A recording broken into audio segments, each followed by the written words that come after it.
Hello students, welcome to all of you. In this class 10th, this is your subject science.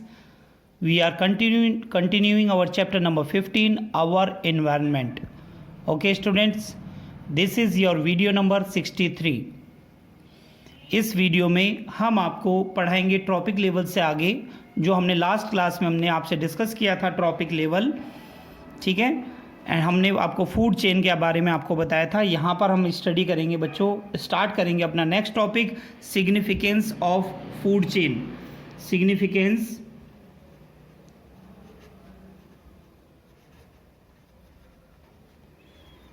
Of food chain.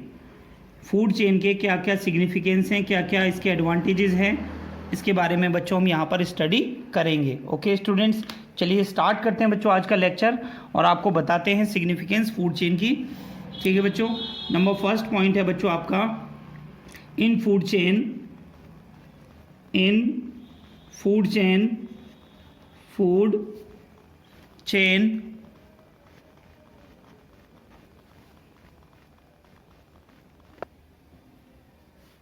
in food chain the flow of energy is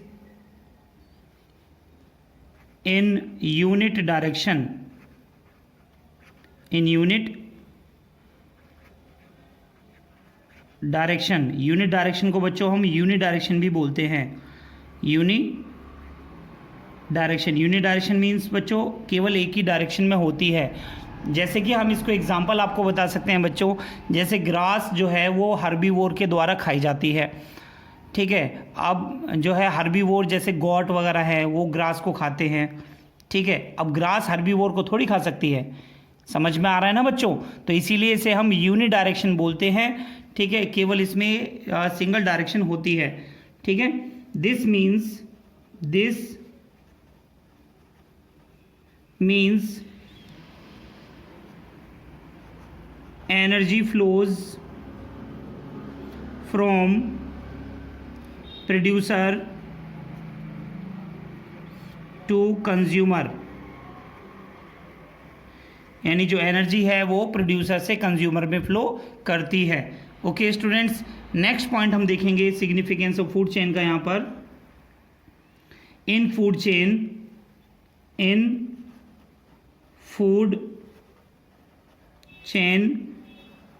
we found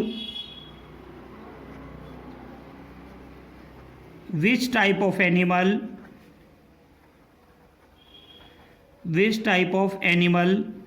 depends on other types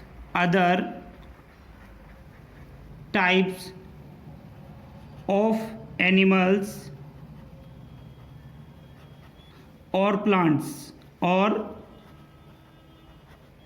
plants for their food, यानी कौन सा animal जो है किस type के animal पर depend करता है फॉर फूड के लिए। Okay students, next number third point हम यहाँ से देखेंगे बच्चों, हम यहाँ पर this is a step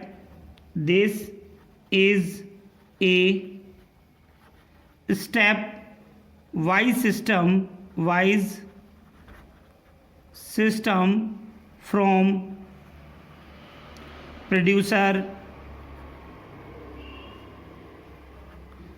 producer to different types of consumers, यानी ये एक स्टेप वाइज सिस्टम होता है जिसमें प्रोड्यूसर से डिफरेंट टाइप ऑफ कंज्यूमर तक ये फूड चेन रहती है।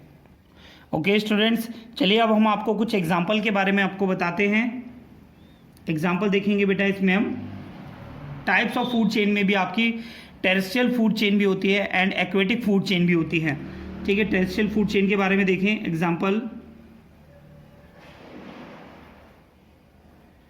Terrestrial food chain. तो टेरेस्ट्रियल फूड चेन क्या होती है बच्चों, जैसे कि हम यहाँ पर आपको एक एग्जांपल देके दिखा रहे हैं बेटा टेरेस्ट्रियल फूड चेन का। जैसे मैंने आपको पिछली क्लास में भी आपको बताया था, grass to insects,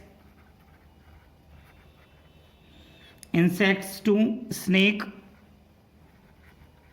and snakes to hawk।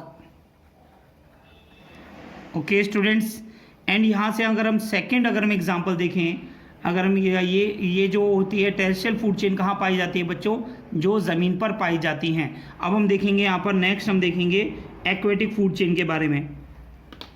Aquatic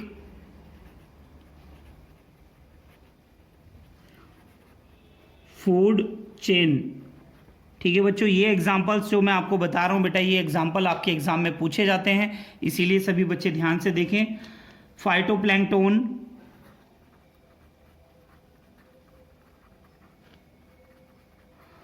ये बच्चों ये क्या होता है, फाइटोप्लैंक्टन क्या है, ये माइक्रो ऑर्गेनिजम्स में ही काउंट होते हैं। Okay students, जूप्लैंक्टन,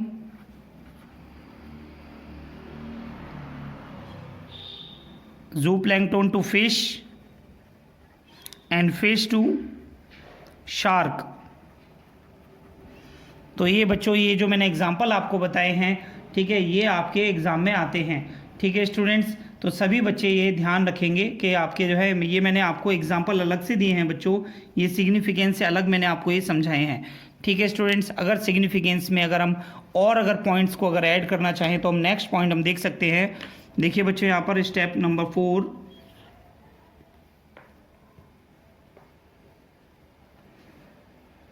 food chain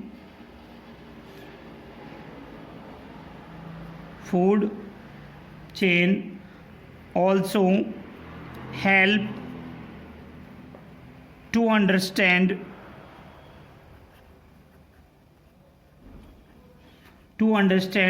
the movement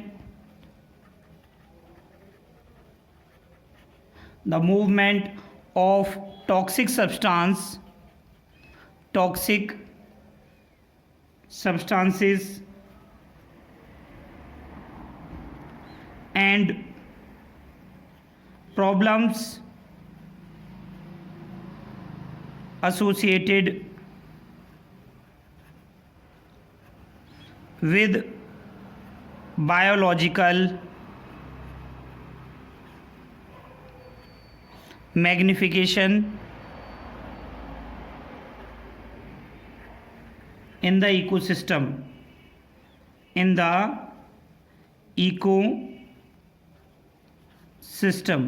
यानी फूड चेन जो है हमें ये समझाने में हेल्प करती है जो टॉक्सिक सब्सटेंस या अदर प्रॉब्लम्स हैं वो बायोलॉजिकल जो मैग्निफिकेशन है वो किस तरह से इकोसिस्टम में जो है जाता है कि एक ऑर्गेनिज्म से दूसरे ऑर्गेनिज्म में। ओके स्टूडेंट्स, तो सभी बच्चे इसे नोट कर लीजिए बेटा इसे। नेक्स्ट पॉइंट आता है बच्चों आपका फूड वेब। तो फूड वेब क्या होता है बच्चों, the interconnection of food chain in an ecosystem is known as food web. जो इंटरकनेक्शन ऑफ फूड चेन होता है यानी काफ़ी सारी चेन मिलकर जो आपका इकोसिस्टम बनाती हैं उसे हम फूड वेब कहते हैं। This provide a network relation between the different species of animals, यानी फूड वेब के अंदर डिफरेंट टाइप्स ऑफ चेन्स आपकी मिलती हैं। ओके स्टूडेंट्स, इसे हम इस नेटवर्क को क्या कहते हैं, फूड वेब कहते हैं। ओके स्टूडेंट, नेक्स्ट पॉइंट है बच्चों हमारा transfer of energy in food chain. Transfer of energy in food chain में किस तरीके से होती है बच्चों, इसके बारे में यहाँ पर हम सीखेंगे। नंबर फर्स्ट पॉइंट में मैंने आपको बताया है the ultimate source of energy sun. जो अल्टीमेट सोर्स ऑफ एनर्जी हमारा क्या है बच्चों, सन है। फ्रॉम द अर्थ, ठीक है ना, ऑन द अर्थ आएगा बच्चों, ठीक है, ऑन द या कह सकते हैं फ्रॉम द अर्थ, ठीक है। About 1% of energy of sunlight that falls on the leaves converted into food energy which is used by the plants, so the green plants known as producer which is able to make their food by itself। ठीक है। जो green plants होते हैं वो 1% of सन की energy को लेकर अपना खाना बनाते हैं, और जिस प्रोसेस से वो बनाते हैं उसे हम बोलते हैं बच्चों फोटोसिंथेसिस। क्या कहते हैं बच्चों? फोटोसिंथेसिस। नेक्स्ट सेकंड पॉइंट में बच्चों मैंने आपको बताया है green plants are eaten by the herbivores. जो हर्बीवोर जो होते हैं वो ग्रीन प्लांट को क्या करते हैं बच्चों? खाते हैं। And energy produced by these plants in herbivore for their life activity. ठीक है, जो भी लाइफ एक्टिविटी होती है हर्बीवोर की, उसको करने के लिए वो जो एनर्जी मिलती है उन्हें मिलती है कहाँ से मिलती है बच्चों? ग्रीन प्लांट से मिलती है। Okay students, number third point में बच्चों हम यहाँ पर देखेंगे। नंबर थर्ड पॉइंट, सभी स्टूडेंट्स ध्यान दें, energy is not created, energy is not created in the ecosystem, in the ecosystem, ecosystem में एनर्जी क्रिएट नहीं होती है। It is converted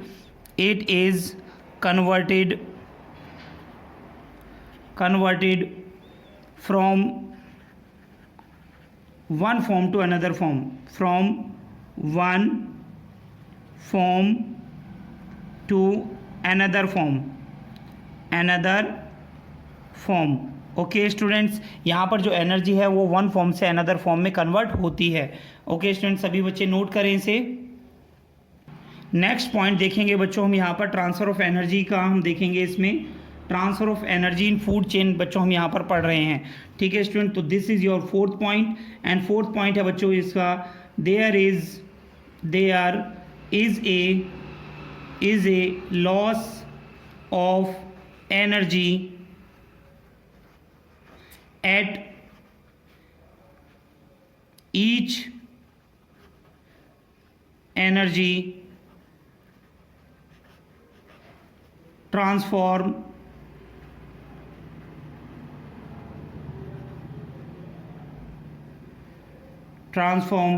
in various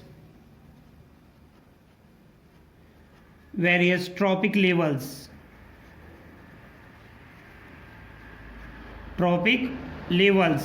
and goes into the environment। Okay students, तो यहाँ पर आपको बताया गया है यहाँ पर जो लॉस ऑफ एनर्जी होती है, ठीक है, एनर्जी जो ट्रांसफॉर्म होती है वेरियस ट्रॉपिक लेवल्स पे, ठीक है, वो जो लॉस ऑफ एनर्जी है वो कहाँ जाती है बच्चों? वो आपकी किस में? एनवायरनमेंट में चली जाती है। ओके स्टूडेंट्स, तो सभी बच्चे ध्यान दीजिए यहाँ पर कि जो एनर्जी ट्रांसफॉर्मेशन है वो किस तरीके से जो है ये जाती है। ठीक है, अगर हम फ्लो ऑफ एनर्जी अगर हम आपको बताएं कि फ्लो ऑफ एनर्जी का डायग्राम, बाय द डायग्राम अगर आप इसको समझना चाहते हैं तो बेटा ध्यान से देखें इसे। बाय द डायग्राम अगर हम आपको बताएंगे तो सबसे पहले आपका टॉप कार्निवोर्स, बेटा ये सबसे पहले नहीं आएगा, सबसे पहले आप इसे ध्यान दीजिए। मैं आपको यहाँ पर एक डायग्राम बना रहा हूँ, फिर इसे आप सीखेंगे। टॉप कार्निवोर में डाउनवर्ड आपका बना के दिखा रहा हूँ, herbivore, producers and sunlight. Okay students, तो यहाँ से आप देख सकते हैं बच्चों, आपको हमने यहाँ पर दिखाया है कि सनलाइट से जो एनर्जी है वो कहाँ मिल रही है? प्रोड्यूसर को। प्रोड्यूसर से एनर्जी किसको मिलती है? हर्बीवोर को। एंड हर्बीवोर से एनर्जी मिलती है कार्निवोर्स को। एंड जो कार्निवोर से एनर्जी मिलती है किसको बच्चों? टॉप कार्निवोर को। तो इस तरीके से आपका जो है फ्लो ऑफ एनर्जी इकोसिस्टम में होता है। क्या होता है बच्चों? Flow of energy in ecosystem.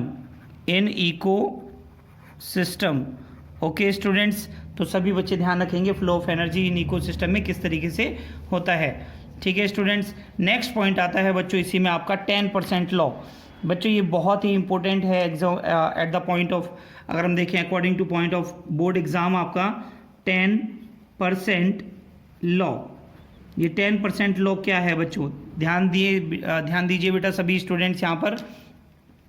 10% law, according to this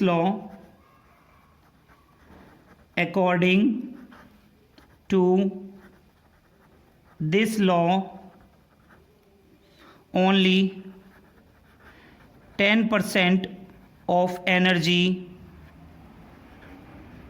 is transfer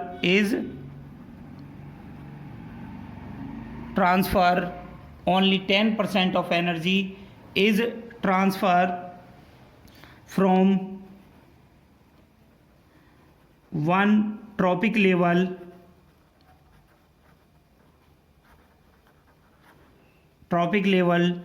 to next trophic level. ठीक है स्टूडेंट, तो यानी 10% लॉ हमें बताता है कि जो एनर्जी है हर लेवल पर जो है केवल 10% of energy by the second जो आपके ट्रॉपिक लेवल पे कोई भी आपके ऑर्गेनिजम्स होते हैं वो लेते हैं। ठीक है स्टूडेंट्स, नोट करिए सभी। ठीक है स्टूडेंट्स, तो 10% लॉ आपने देखा बच्चों। तो 10% लॉ को अगर आपको हम समझाएं यहाँ पर, तो बच्चों इसका हम एग्जांपल देकर हम आपको इसे क्लियर करा सकते हैं। ठीक है बच्चों, ध्यान से देखें एग्जांपल। ठीक है, एग्जांपल में आप देख रहे हैं जैसे हमारे पास में जो एनर्जी है, मान लेते हैं सोलर एनर्जी जो सन से आती है वो केवल 1% आती है। ठीक है, सभी बच्चों को पता है ये। ठीक है, एंड यहाँ पर जो है 1000 जूल हम इसे लेट कर लेते हैं। यहाँ पर हमारी एनर्जी कितनी है, टोटल जूल कितने हैं बच्चों। सपोज यहाँ पर हमारे पास में जो ग्रीन प्लांट्स हैं वो 1000 जूल एनर्जी रिसीव करते हैं। ओके स्टूडेंट्स, अब ये सोलर एनर्जी कहाँ जाएगी बच्चों, ये प्लांट्स में जाती है। किस में जाती है बच्चों, जब ये प्लांट में जाएगी तो प्लांट में 1000 जूल का 1% जाएगा, तो कितना जाएगा बच्चों, 100 जूल। कितना जाएगा बच्चों, 100 जूल किस में जाएगा बच्चों, प्लांट्स में। ओके स्टूडेंट्स, एंड प्लांट से जब आपका जो नेक्स्ट आपका आएगा, यानी यहाँ पर हम 10% कर देंगे बच्चों इसका, तो कितना आएगा बच्चों, यहाँ से आपका ये बचेगा आपका 1 जूल। कितना बचेगा, 1 जूल। जैसे मान लेते हैं कि यहाँ पर हमने एग्जांपल ले लिया डियर। क्या ले लिया बच्चों, deer. Okay students, and deer से अब एनर्जी जो है वो 10% और जाएगी जब ये किस में, लायन में। ठीक है, लायन जो है वो डियर को खा लेता है, तो उसको कितनी एनर्जी मिलेगी, लायन को मिलेगी बच्चों यहाँ से 0.1 जूल एनर्जी। कितनी मिलेगी बच्चों, 0.1 जूल। समझ में आ रहा है बच्चों ये। ठीक है, तो यहाँ पर जो 10% ऑफ एनर्जी है वो आपकी जो है हर लेवल पर, हर ट्रॉपिक लेवल पे ये जो है यह कम होती जाती है। ठीक है, इसी को हम कहते हैं बच्चों, क्या कहते हैं हम इसे, 10% लॉ। क्या कहते हैं बच्चों इसे हम, 10% लॉ। ठीक है बच्चों, ये हम किस में पढ़ रहे हैं बच्चों, फ्लो ऑफ एनर्जी। ये क्या चल रहा है बच्चों, आपका फ्लो ऑफ एनर्जी, जो एवरी लेवल पर 10% ही एनर्जी आपकी ट्रांसफर होती है to the next trophic level पे। सभी बच्चे नोट करेंगे बेटे इसे। नेक्स्ट पॉइंट सीखेंगे बच्चों हम यहाँ पर, बायोलॉजिकल मैग्निफिकेशन मीन्स क्या होता है। बायोलॉजिकल मैग्निफिकेशन क्या होता है बच्चों, सभी बच्चे ध्यान दें यहाँ पर। Biological magnification, the increase in concentration of harmful chemical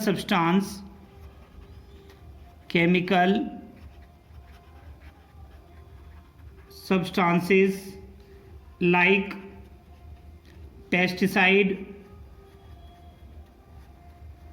pesticides in the body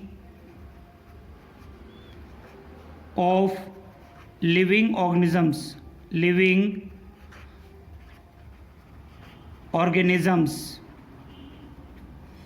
at each tropic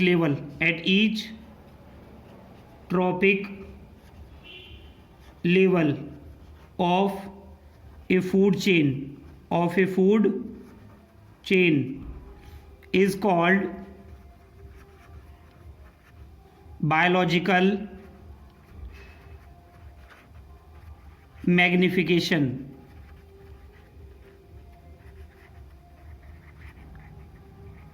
okay students, तो इसे हम कहते हैं biological magnification. The increase in the concentration of harmful chemical substances like pesticides in the body of living organisms at each trophic level. Her tropic level पे जो concentration of harmful chemical substance हैं ये living organisms में बढ़ते हैं, इसे हम कहते हैं बच्चों बायोलॉजिकल मैग्निफिकेशन। क्या कहते हैं बच्चों? Biological magnification. तो बच्चों यहाँ पर आप एग्जांपल देखेंगे जैसे ग्रास, ठीक है बच्चों, ग्रास में हमने जो है 10 ppm हमने इसमें क्या लगाया बच्चों? DDT जो एक पेस्टिसाइड होता है। ओके स्टूडेंट्स, ठीक है।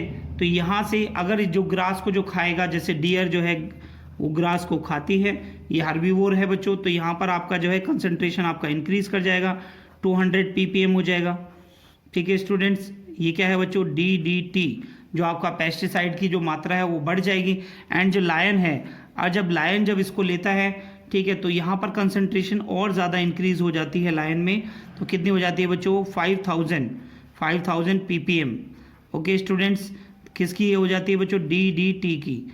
ठीक है, दो DDT क्या बताया बच्चों मैंने? एक पेस्टिसाइड होता है। क्या होता है? पेस्टिसाइड, यानी पेस्टिसाइड्स की कंसंट्रेशन जो हार्मफुल सब्सटेंसेस हैं जो क्रॉप्स में लगाए जाते हैं, स्प्रिंकल्ड किए जाते हैं to protect them from the pest and disease. ठीक है, जो हम पेस्ट और डिजीज से उन्हें प्रोटेक्ट करने के लिए हम उन्हें लगाते हैं। ठीक है, तो वो जो है उनको अगर एक ट्रॉपिक लेवल से दूसरे ट्रॉपिक लेवल पर अगर एनर्जी के साथ में, फूड ऑफ एनर्जी के साथ में जब उसे खाया जाता है एनर्जी लेने के लिए, तो इसका जो कंसंट्रेशन है बॉडी के अंदर, यानी जो पेस्टिसाइड का जो कंसंट्रेशन है बॉडी के अंदर वो बढ़ता चला जाता है। इसी प्रोसेस को हम कहते हैं बायोलॉजिकल मैग्निफिकेशन। क्या कहते हैं बच्चों? Biological magnification. ओके स्टूडेंट्स, ठीक है। तो यहां पर आप देखेंगे मैक्सिमम कंसंट्रेशन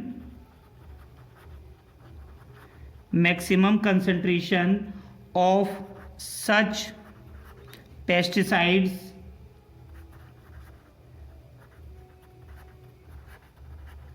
या केमिकल्स गेट्स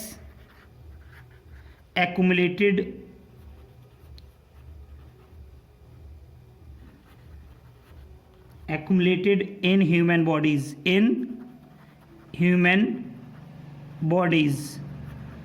और ये जो पेस्टिसाइड जो केमिकल्स हैं ये ह्यूमन बॉडी में क्या हो जाते हैं बच्चों?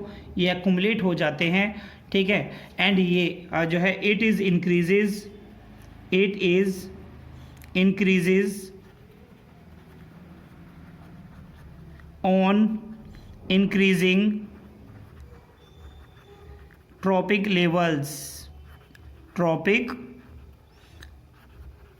लेवल्स, यानी जैसे जैसे ट्रॉपिक लेवल आपके इंक्रीज करते जाते हैं वैसे वैसे बायोलॉजिकल जो मैग्निफिकेशन है वो भी इंक्रीज करता चला जाता है। ओके स्टूडेंट्स, ठीक है। तो यहाँ से आपने देखा कि क्या है बायोलॉजिकल मैग्निफिकेशन। बायोलॉजिकल मैग्निफिकेशन यह है increase in the concentration of harmful chemicals in the living organisms. It increases on increasing trophic levels. ठीक है, ये ट्रॉपिक लेवल के इंक्रीज करने पर ये इंक्रीज करता चला जाता है। ओके स्टूडेंट्स, नेक्स्ट टॉपिक हम देखेंगे बच्चों यहाँ पर एनवायरनमेंटल प्रॉब्लम्स के बारे में। एनवायरनमेंटल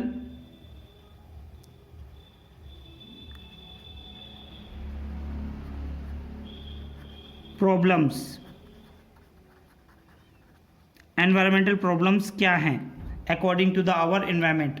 ओके स्टूडेंट्स, तो यहाँ पर आप सभी बच्चे ध्यान दीजिए। Environmental problem, changes in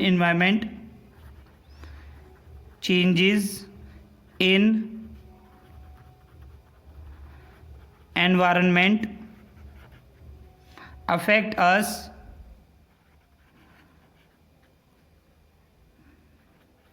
affect us and our activities. Change the environment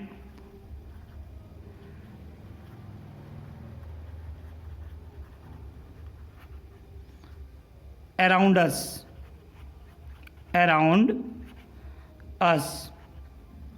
This lead lead to the slow degradation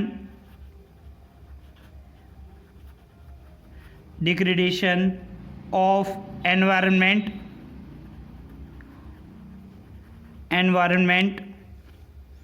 that arose many environmental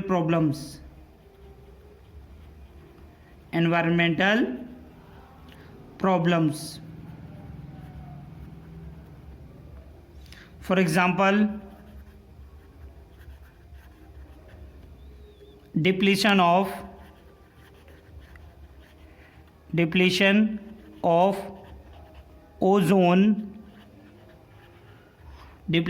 ozone layer and waste disposal.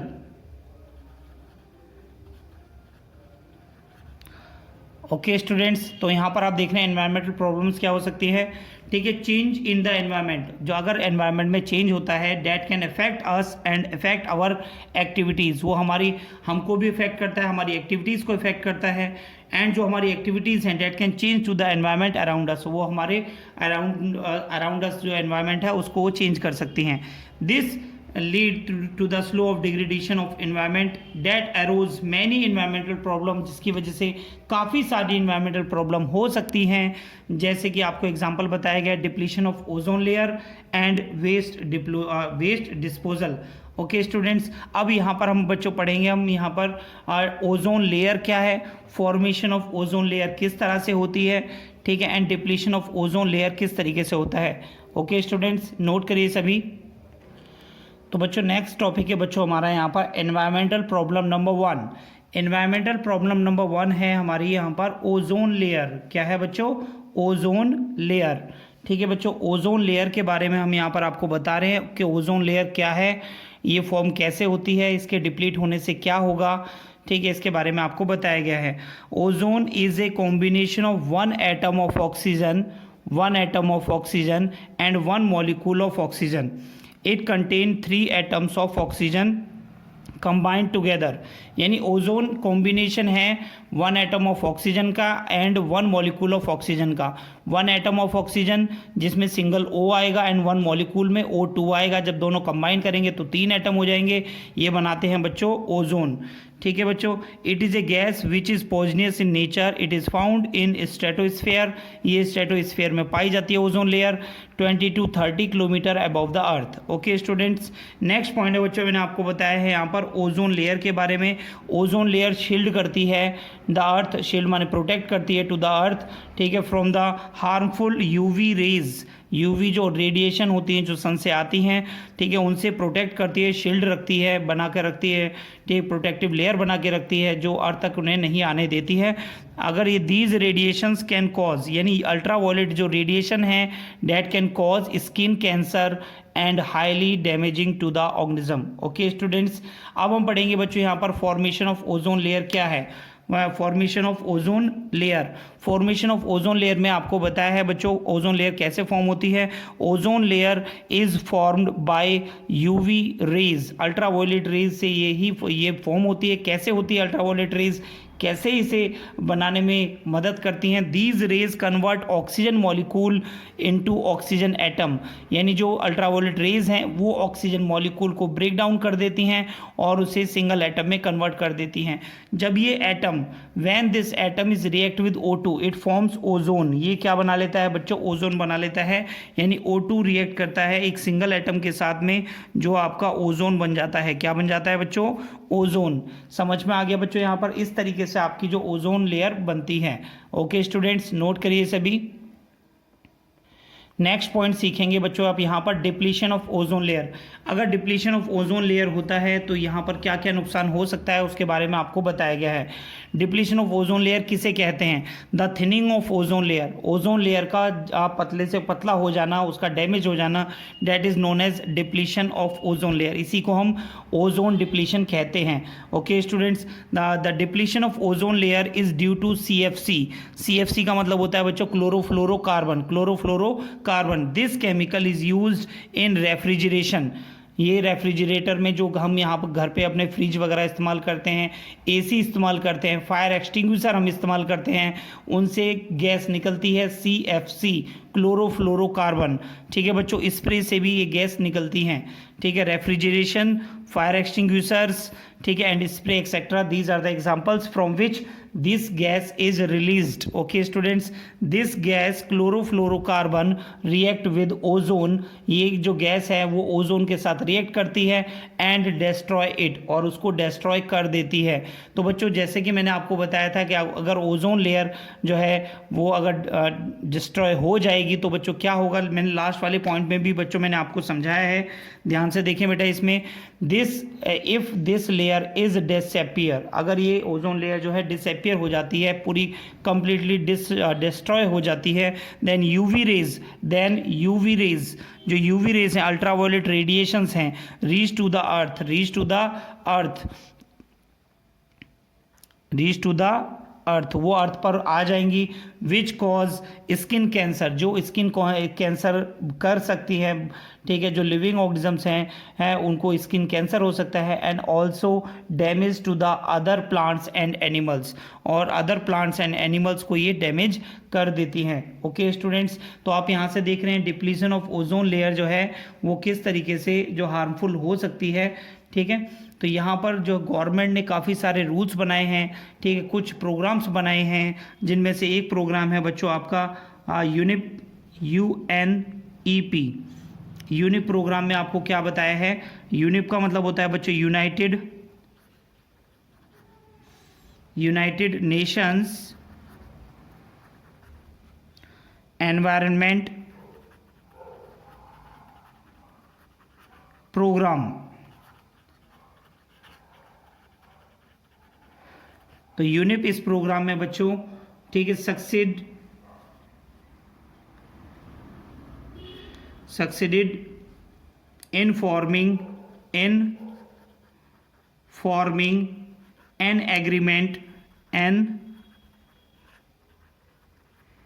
Agreement to freeze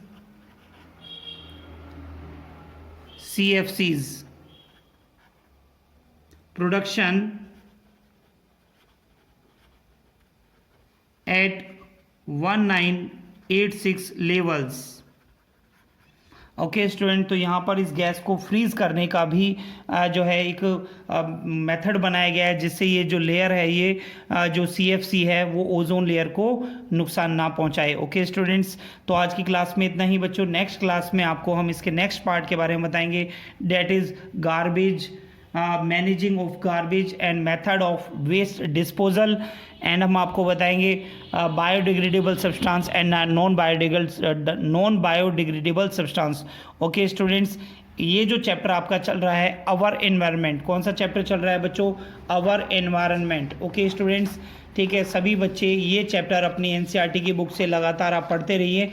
ठीक है, and जो notes हम आपको बता रहे हैं, जो ये हम यहाँ पर आपको दे रहे हैं नोट्स, ये सभी नोट्स आप अपनी कॉपी में बनाएंगे बच्चों। ठीक है, आपका चैप्टर नंबर 15 है ये। ठीक है स्टूडेंट्स, ठीक है, तो नेक्स्ट क्लास में आपका ये चैप्टर आपका कंप्लीट हो जाएगा। जो हमने इस चैप्टर को इन वीडियोस में, ये आपकी सेकंड वीडियो थी इस चैप्टर की। ठीक है, ज़्यादा बड़ा चैप्टर नहीं है बच्चों, लेकिन यहाँ से वेटेज आता है और बहुत इजी होता है। यहाँ से आपसे फूड चेन से क्वेश्चन पूछे जाते हैं, ओजोन डिप्लीशन से क्वेश्चन पूछे जाते हैं, बायो मैग्नीफिकेशन क्या होता है ये डेफिनेशन आपसे पूछी जाती है, ट्रॉपिक लेवल्स के क्वेश्चन आते हैं, बायोडिग्रेडेबल और नॉन बायोडिग्रेडेबल में डिफरेंस आता है। तो सभी बच्चे, बहुत इजी चैप्टर है, और यहाँ से आपके जो रैंकिंग है, जो मार्क्स का जो ग्रेस है वो आप बना सकते हैं। ओके स्टूडेंट्स, मिलते हैं आपसे नेक्स्ट वीडियो में इस चैप्टर के नए टॉपिक के साथ में। Thank you.